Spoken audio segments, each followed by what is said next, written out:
waktu maghrib saya keturun ke bawah, ada istri. Nah, neng nuju naon? Gitu.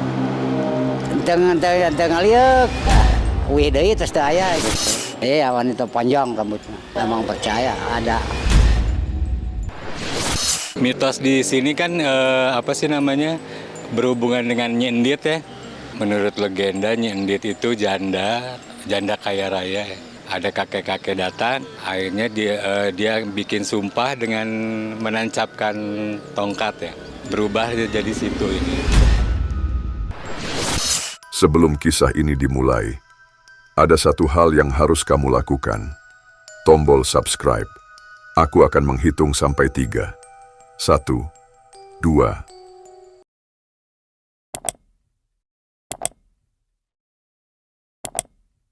Bagus. Dengan bantuanmu, kita akan mencapai 2 juta subscriber. Sekarang, kita mulai.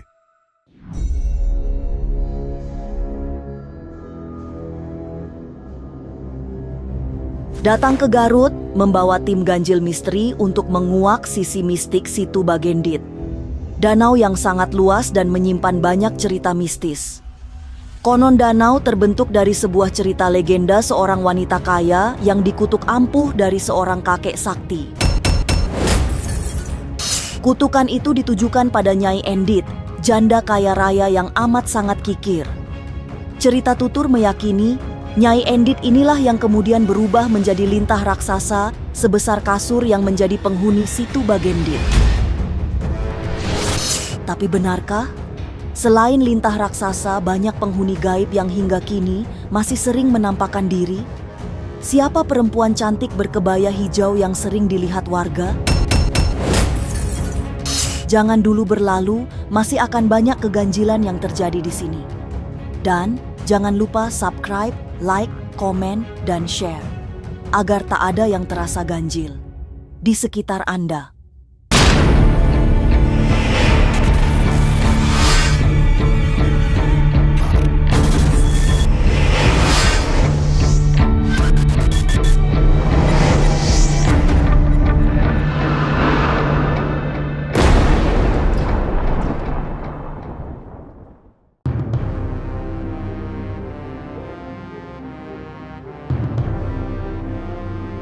Bergerak ke Garut, tim ganjil misteri ditemani Ageng Kiwi sampai ke Situ Bagendit.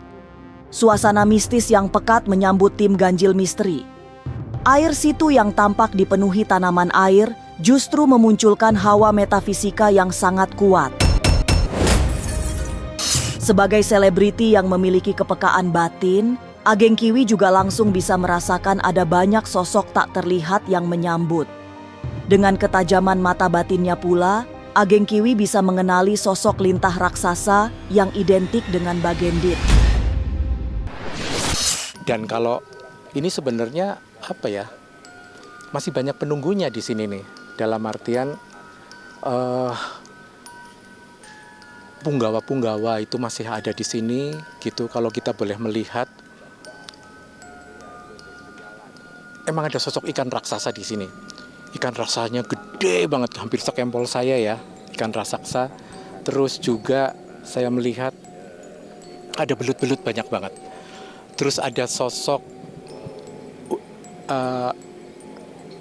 ular siluman. Ular siluman itu hampir mengelilingi ini ya, hampir mengelilingi Situ Bagendit sini.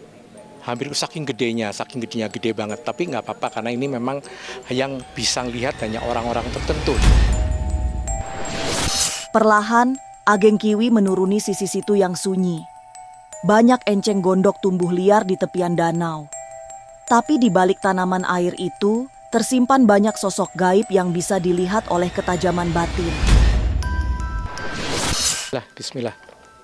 Oh ya, daun-daun enceng gondok yang penuh sehingga kayaknya perahunya susah untuk dijalanin ya. Tapi konon pemirsa ganjil misteri, air ini nih bisa untuk menyembuhkan berbagai macam penyakit ya, seperti penyakit kulit, untuk membuka aura, untuk kecantikan gitu juga bisa nih di sini. Nah sayangnya sudah banyak sekali tumbuh-tumbuhan ganggang ya, tumbuh-tumbuhan ganggang. Padahal ini pariwisata ini bagus sekali ya, kalau saya lihat sih gitu. Apalagi ini dikelilingin gunung-gunung dari Gunung Guntur, Cikuray, ada Gunung Papandayan. Tapi yang paling jelas adalah Gunung Guntur yang ada di sini.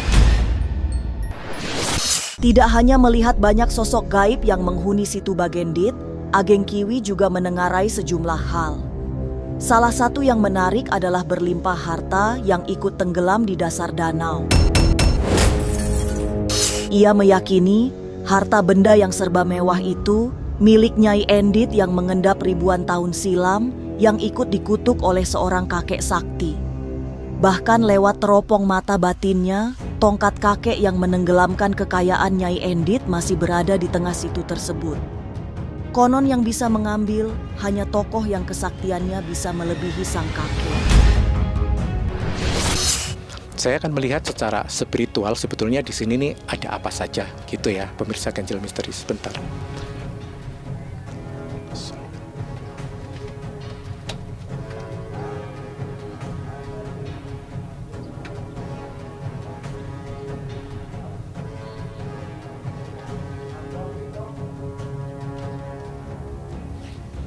Ya, pemirsa Ganjil Misteri. Jadi di sini ini ternyata masih bersemayam harta-harta yang sangat luar biasa kalau saya lihat ya. Hartanya masih banyak banget gitu, tenggelam tapi tidak semua orang bisa lihat ya. Terus tongkatnya juga betul masih ada di situ dan dijaga oleh ular siluman. Dan yang hanya bisa melihat adalah orang-orang yang memang mampu untuk bisa melihat. Harta kekayaan yang dijaga ular siluman hanya satu penghuni situ Bagendit. Dalam teropong batinnya, Ageng Kiwi juga menyaksikan banyak prajurit yang berjaga di setiap titik di situ keramat itu. Mereka membawa perlengkapan perang. Kemudian, di antara para punggawa kerajaan itu, sesekali muncul sosok kakek berjenggot putih. Terus ada banyak punggawa-punggawa di setiap pojok-pojok itu ada punggawa bawa tombak. Jadi punggawanya bawa tombak gitu. Punggawa-punggawanya banyak bawa tombak. Dan saya lihat yang mendekati gunung di sana itu juga ada kayak apa ya? Kakek-kakek pakai baju putih, jenggotnya segini, tapi cenderung kayak tokoh-tokoh pertapa gitu, tokoh-tokoh pertapa kalau saya lihat. Dan di sini juga banyak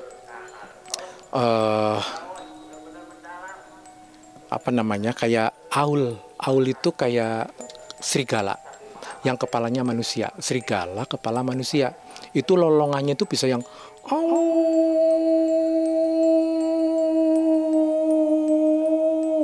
bisa panjang banget di sini nih. Nggak tahu nih, masyarakat di sini mungkin pernah dengar atau tidak, tapi ini masih ada. Tapi seperti apa kisah Nyai Endit? Benarkah nenek kikir inilah yang dikutuk oleh kakek sakti yang menjadi awal terbentuknya situ Bagendit? Jangan kemana-mana, tetap subscribe, like, share, dan komen, agar tak ada yang terasa ganjil di sekitar Anda.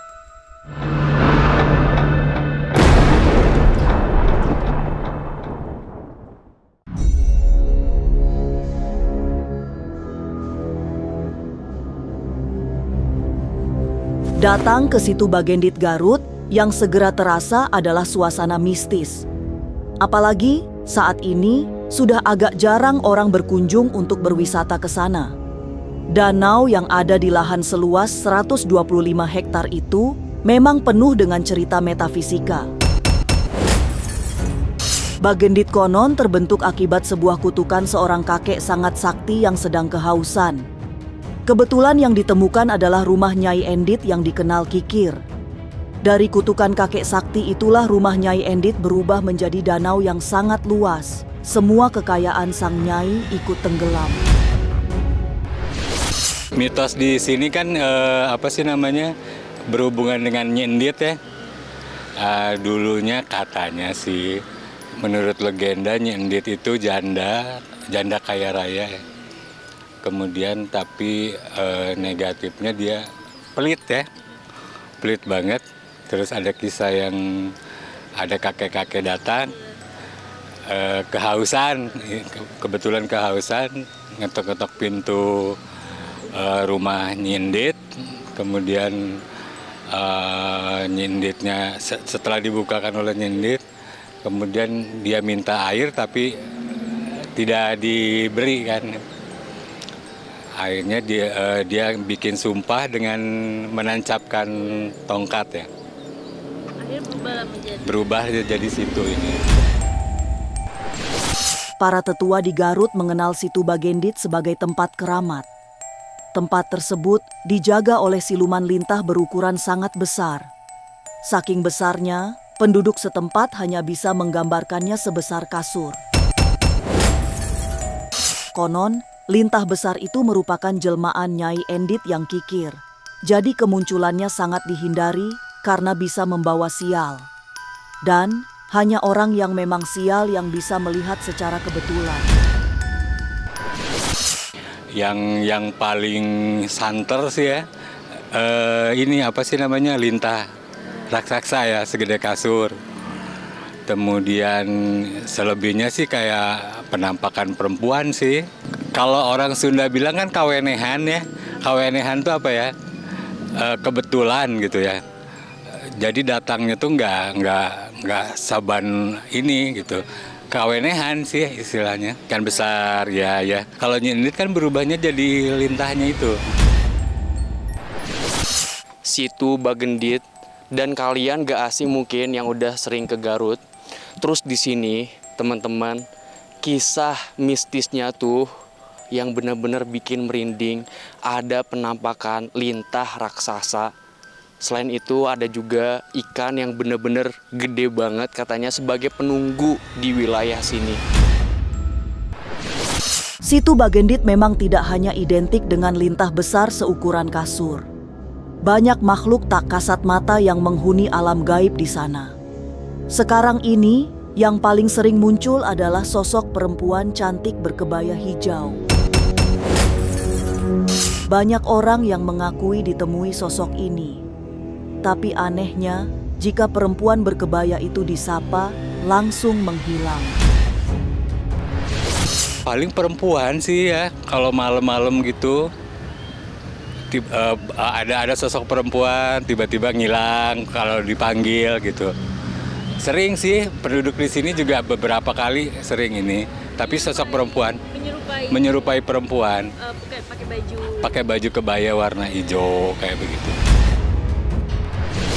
Sosok perempuan yang sering muncul kini seperti menggantikan cerita tentang lintah besar. Tapi memang hanya kalangan tertentu yang masih bisa melihat atau menemuinya. Biasanya ahli spiritual atau mereka yang mempunyai kepekaan batin tinggi. Orang biasa yang ditemuinya juga dari kalangan tertentu. Sementara itu, cerita soal lintah besar juga hampir tidak pernah terdengar lagi. Perempuan biasanya. Sekarang sih udah nggak ada lintahnya. Maksudnya udah nggak pernah menampakkan diri ya. Kalau sosok perempuan sih sering. Ada hari tertentu yang membuat suasana di Situ Bagendit terasa lebih mistis. Ada kalanya malah muncul orang yang datang membawa niat melakukan ritual tertentu. Kalau nggak salah hampir bukan malam Jumat ya, malam Selasa justru. Malam Selasa ke Rabu ya. Banyak cerita misteri terjadi di Situ Bagendit. Lantas seperti apa pengalaman Pak Ayi, pedagang di kawasan Situ Bagendit yang pernah mengalami peristiwa mistis? Jangan kemana-mana, tetap subscribe, like, share, dan komen. Agar tak ada yang terasa ganjil. Di sekitar Anda.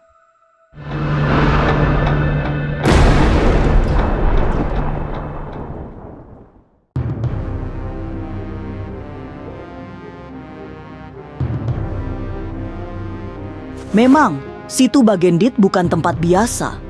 Meski menjadi tempat kerumunan para wisatawan, tapi energi metafisikanya masih sangat kuat. Banyak penjaga yang sering muncul menampakkan wujudnya. Di beberapa titik, Bahkan ada tempat yang sakral, sehingga banyak warga berusaha menghindarinya. Salah satu yang keramat adalah tempat bersemayamnya penjaga utama Situ Bagendit, seorang yang cukup sakti. Ada juga tempat angker yang menjadi wilayah kekuasaan Eyang Jangkung. Dulu di sana kan ada tempatnya itu Eyang Jangkung di sebelah sana, penjaga Situ Bagendit. Sama apa itu namanya tuh? Kurang tahu tuh namanya. Raden siapa ya? Wira apa ya? Wirasuta. Wirasuta namanya. Tentang lintah raksasa yang sangat menakutkan, Pak Ai juga pernah mendengarnya. Malah, pada zaman dahulu, kakeknya sendiri yang melihat. Ia bercerita, sang kakek memang senang datang ke Situ Bagendit. Tapi Pak Ai yang sudah 35 tahun berjualan di kawasan Situ Bagendit, tidak pernah lagi mendengar soal lintah sangat besar yang muncul di Bagendit. Ya, cerita kakek saya mah sebesar kasur. Dulu lagi mancing kakek saya dulu. Walaupun mitos lintah sebesar kasur sudah menghilang, aura metafisika kembali sangat kuat. Tapi benarkah air Situ Bagendit bisa dijadikan obat? Ada, tapi di sana tuh jauh. Di Cianten tuh ada sumur kecil. Asin sama air biasa. Dua macam, hijau sama putih. Bisa dulu, tapi sekarang mah udah ada. Berjualan di tempat wisata Situ Bagendit sejak tahun 1990, Pak Ai pernah sekali diganggu makhluk halus penunggu situ. Tapi cerita itu sudah sangat lama. Cerita yang sampai sekarang masih sering membuatnya merinding setiap ingat peristiwa kala itu. Apalagi Pak Ai mengalaminya pada sore yang sudah masuk waktu sholat maghrib. Oh, dulu lagi di sana tuh belum dibangun. Waktu maghrib saya keturun ke bawah, ada istri. Neng nuju naon gitu. Tengah liuk. Wih deui terus teu aya gitu. Wanita panjang rambutnya. Emang percaya ada. Meski menyimpan kisah legenda dan kisah mistik di dalamnya, kawasan Situ Bagendit tetap menjadi tempat wisata favorit warga Garut. Termasuk legenda tentang lintah raksasa seukuran kasur yang kini tinggal menjadi cerita. Inilah ganjil yang akan menguak berbagai misteri di alam nyata dan tak kasat mata. Sampai jumpa pada episode selanjutnya dengan kisah-kisah ganjil. Setiap hari Senin, Kamis, dan Jumat pukul 5 sore. Tapi sebelumnya jangan lupa subscribe, like, share, dan komen. Agar tak ada yang terasa ganjil di sekitar Anda